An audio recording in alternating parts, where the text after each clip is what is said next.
Hello दोस्तों, good morning. आशा करता हूँ आप लोग सब अच्छे होंगे। आज 26 अक्टूबर 2024।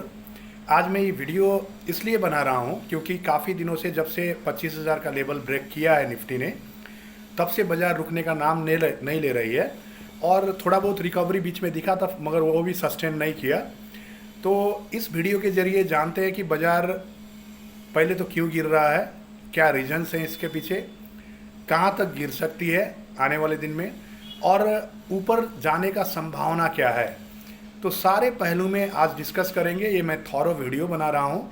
जो भी मेरा कुछ दिनों का एक्सपीरियंस है ये बाज़ार गिरावट का, जितने भी मैंने अध्ययन किया है, जितने भी इंफॉर्मेशन डाटा मैंने कलेक्ट किया है, उस हिसाब से मैं आज आप लोगों को बताने जा रहा हूँ। यदि आप लोग ने अभी तक मेरा चैनल को सब्सक्राइब नहीं किया है तो सब्सक्राइब कर दीजिएगा, और वीडियो पसंद आए तो लाइक शेयर ज़रूर कर दीजिएगा, क्योंकि ऐसे ही वीडियो आपको मिलते रहेंगे ताकि आपका लेवल ऑफ नॉलेज और इन्फॉर्मेशन आपको मिलते रहेंगी। तो आइए शुरू करते हैं। अभी जो बाज़ार 26,200-300 पहुंचा के जो एक करेक्शन आया है, इसके पीछे के रीजंस क्या क्या हैं, पॉइंट वाइज समझते हैं। पहला पॉइंट है बफेट इंडेक्स। तो पहले भी मैंने बताया था, बफेट जो जो बफेट इंडेक्स है, बफेट इंडेक्स का फॉर्मूला होता है total market capitalisation to GDP. तो ये 100 से ऊपर था। किसी भी कंट्री का जीडीपी के हिसाब से जो जो टोटल कंपनीज के मार्केट कैप है, उसका जो रेशियो होता है उसको बोलते हैं हम लोग बफेट इंडेक्स। तो बफेट इंडेक्स जब 100 से ऊपर पहुंच जाता है, तो अराउंड इंडिया का 116-18 ऐसा कुछ था, तो ये ओवर वैल्यूड था। 100 से ऊपर ओवर वैल्यूड होता है।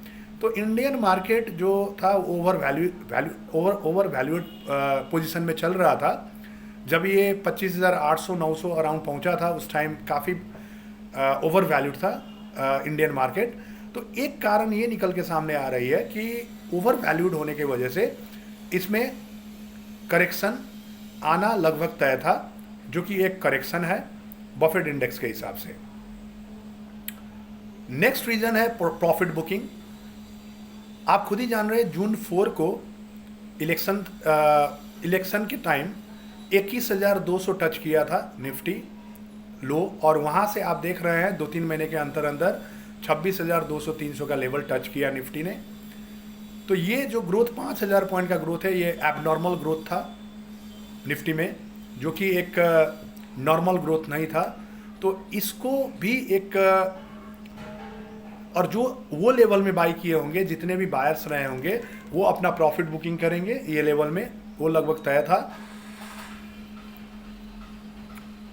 नेक्स्ट रीजन है मॉर्गन स्टैनली का जो इन्वेस्टेबल इंडेक्स रिलीज हुआ था सितंबर में। वो सितंबर में चाइना का जो इन्वेस्टेबल इंडेक्स है वो ज़्यादा था इंडिया के मुकाबले। इन्वेस्टेबल इंडेक्स का मतलब ये होता है कि वो कंट्री में इन्वेस्टर इन्वेस्ट कर सकते हैं। तो अगस्त में इंडिया का ज़्यादा था, 24 था, चाइना का 22 था। इस वजह से इंडिया में फ्लो ज़्यादा हुआ था FII का, फॉरेन इंस्टीट्यूशनल इन्वेस्टर्स का। मगर जैसे सितंबर में रिपोर्ट आया, सितंबर 1 को रिपोर्ट आया, तो उस सितंबर 1 के रिपोर्ट से अराउंड सितंबर लास्ट को जो रिपोर्ट आया, वो अक्टूबर पूरा बाजार ने करेक्शन दिया। लगातार FII का सेलिंग दिख रहा है। एक दिन भी ऐसा नहीं गया है कि अक्टूबर में जहाँ FII ने बाई किया हो, क्योंकि चाइना का इन्वेस्टेबल इंडेक्स ज़्यादा आने के कारण से चाइना में यहाँ का पैसा ज़्यादा फ्लो हो रहा है बाहर चाइना की तरफ। तो इसके वजह से भी गिरावट वाले DII वालों ने बाई करके रखा है।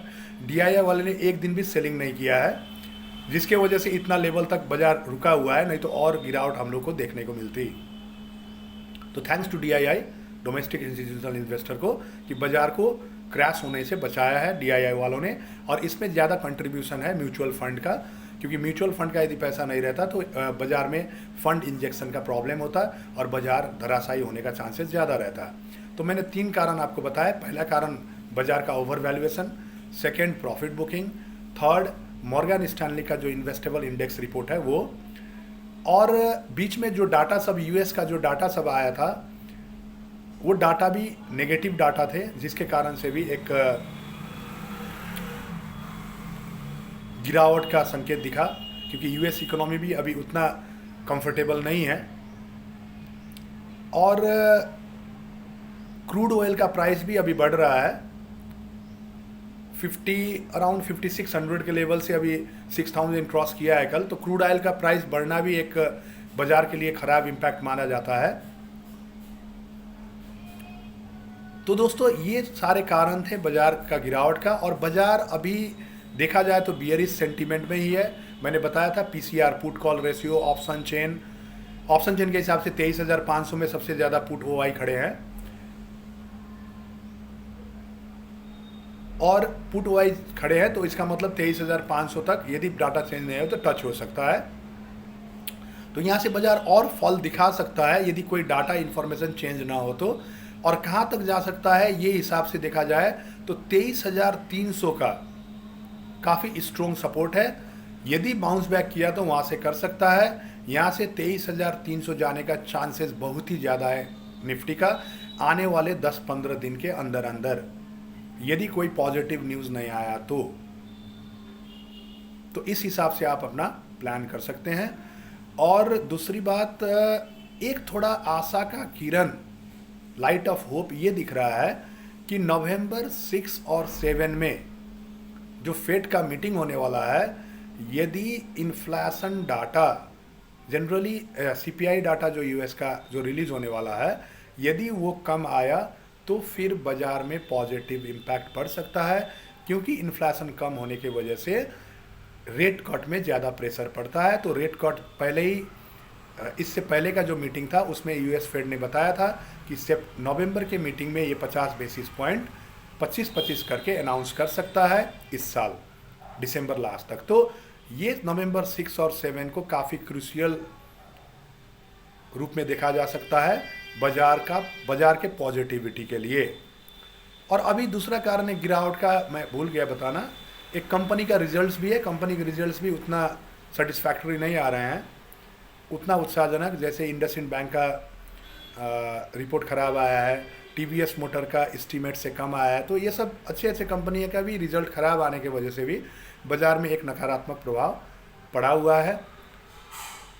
तो एक नवंबर 6 और 7 को आप नोट कर सकते हैं, एक टर्निंग पॉइंट हो सकता है बाजार के लिए। और अभी यदि आप बाइंग करना चाहते हैं कोई भी स्टॉक्स तो ये अच्छा लेवल हो सकता है, इसमें आप बाई कर सकते हैं, मगर टुकड़े में बाई कर सकते हैं। जैसे आपके पास 1 लाख रुपया है तो 20,000 30,000 बाई कीजिए, फिर 23,300 जाएगा तो फिर आप बाई कर सकते हैं। बाउंस बैक किया तो आपको प्रॉफिट दे सकता है। दोस्तों आशा करता हूँ ये वीडियो आपको थोड़ा ग्लिम्स दिया होगा बाजार का गिरावट का और आने वाली उम्मीद का। आशा करता हूँ वीडियो आपको अच्छा लगा होगा। लाइक शेयर कर दीजिएगा, और ऐसे ही वीडियो पाने के लिए मेरे चैनल को ज़रूर सब्सक्राइब कर दीजिएगा। Thank you all of you, have a nice day.